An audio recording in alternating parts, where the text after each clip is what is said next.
Good morning and welcome to Our Issues Milwaukee. I'm your host, Andrea Williams. Election Day is right around the corner, and the focus of today's show is to make sure you have all the necessary information in order to have your voice be heard. It goes without saying it is the right, benefit, and obligation to vote as a citizen and individual in our society. My first guest is Neil Albrecht, who serves as the Executive Director of the Milwaukee Election Commission. Good morning, Neil. Good morning, Andrea. It's always good to see you. Thanks for having me on the show. It's always good to talk about elections. It's important to have you here. And as I stated, Tuesday, November 6th, right around the corner, and there are quite a few things that people need to know as they head to the polls, of course. So for starters, let's cover early voting, because it's not only convenient, but it really does allow many people who may not be able to get to the polls on that Tuesday to definitely get their vote in.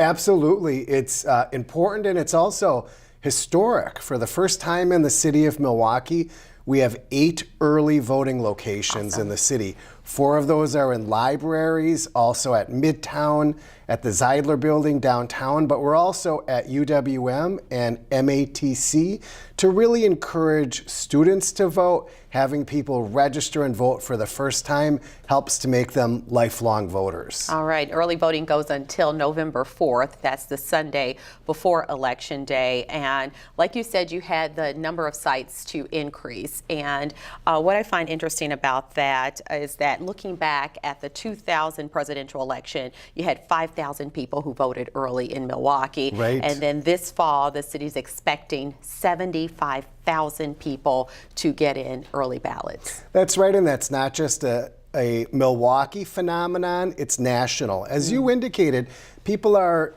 very often concerned about their election day schedule. It being Tuesday, a lot of people working, have childcare, other responsibilities, so they want to be sure that they're going to be able to cast their ballot in the election, and early voting provides a very important opportunity for them to do that. Okay, so I want to go over these early voting sites once again. You said the Zeidler Building downtown, the Midtown Center, Southside Library, you got Zablocki, Center Street, Mill Road libraries, and then UWM and MATC. With MATC, is that just for faculty and students? It is. Okay. It's staff of MATC, faculty, and students. Okay, okay. And the South Side Library is actually the new Mitchell Street Library on historic Mitchell Street. It's a beautiful library, great opportunity to stop by, see the facility, and cast your ballot. And residents in the city can go to any early voting location. With the exception of MATC, it's not like Election Day where you have to go to your polling place. You can go wherever you want. That's a great point. So weekend voting actually begins on Saturday, October 27th from 11 to 5 p.m. So that makes things even more convenient. Exactly. For some people, they just can't get out on a weekday to cast their ballot. So we made sure that we had weekend hours, Saturday hours, Sunday hours to give everyone the opportunity to vote. With the increased number of early voting sites, the whole idea is to minimize barriers like transportation that many people run into at times, and other barriers that exist. So this is great news, like you said, for the first time, 8 early voting sites. So what can we tell everyone at home watching they need to have in order to kind of prepare, or where can they go in order to prepare to vote? Sure, that's a great question. First and foremost, we encourage them to go to our website prior to voting, which is milwaukee.gov/election. And we actually have a checklist of questions that people might want to think about prior to appearing to vote. Things like, do you have the necessary photo ID? Do you have the necessary proof of residence if you need to register to vote? Would you like to preview your ballot so you know the contests that you're going to be voting in? Do you know where early voting sites are? Do you know your polling place on Election Day? Those are just some questions that individuals might want to consider so that they can have a really positive voting experience when the opportunity occurs. We hate to have to turn someone away, for example. During early voting, there's always the opportunity to come back, right, which is another plus for early voting.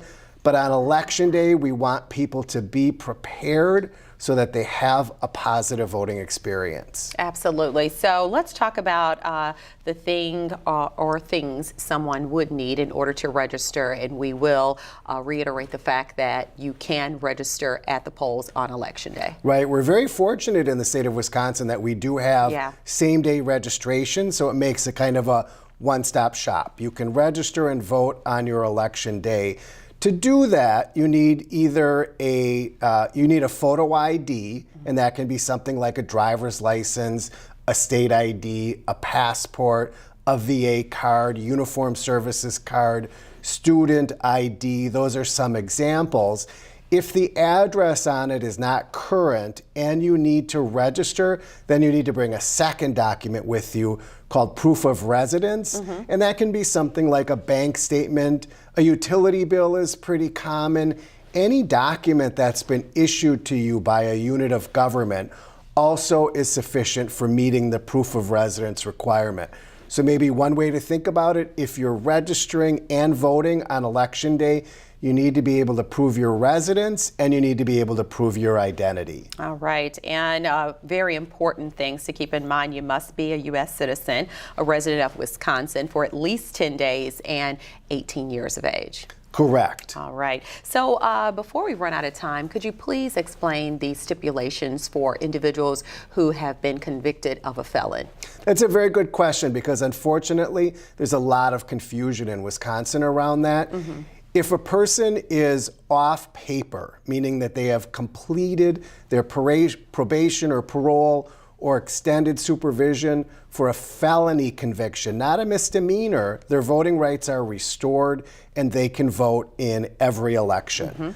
If they're still on paper for that felony conviction, meaning still on probation or parole, they are not able to vote in the election. All right. And again, we'll tell everybody the website address again is milwaukee.gov/election. That's right. And what I love about your website is if someone's just moved, all they have to do is put in their address and it tells them exactly where to go. Right. It'll allow them to look at their ballot, Yeah. which a lot of people benefit from, but it'll also tell them their polling place right down to where they can park on election day. Wow.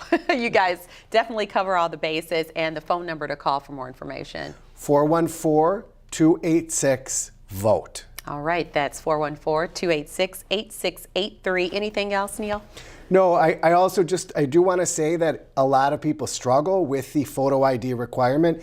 If you don't have a Wisconsin driver's license or state ID, just know there's a lot of resources out there to help you get to the DMV. All you need to do is apply for that ID. Even if you can't provide all the documents, you'll be issued a receipt that you did apply, and you can use that receipt to meet the photo ID requirement. Great information. Thank you so much for coming by. Neil Albrecht is the Executive Director of the Milwaukee Election Commission. Again, Election Day is Tuesday, November 6th, and polls will be open from 7 a.m. to 8 p.m. And remember, every election is determined by the people who show up. For more details on anything that we've discussed thus far, go to milwaukee.gov/election or call 414-286-VOTE. That's 286-8683. Also, for questions on how to obtain a voter ID, call the Department of Motor Vehicle Hotline at 844-588-1069. When we return to Our Issues Milwaukee, we'll focus on an organization that was founded in 1920. They encourage informed and active participation in government and work to increase understanding of major public policy issues. We'll talk to representatives from the League of Women Voters of Milwaukee County right after this.